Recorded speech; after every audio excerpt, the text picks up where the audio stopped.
Hey everyone, welcome back. Here's how to fix the N26 app showing a blank or a white screen on your phone.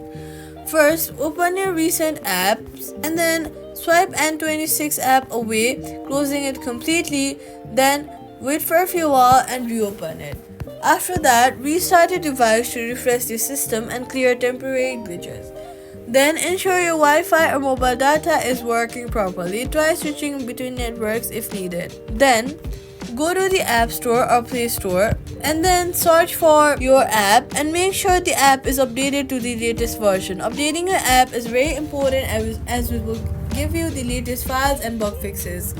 Then if the problem proceeds, go ahead and long press on the app icon, remove app, then delete the app. After deleting it, go to the App Store, search for the app and reinstall it again. Then log in after reinstallation.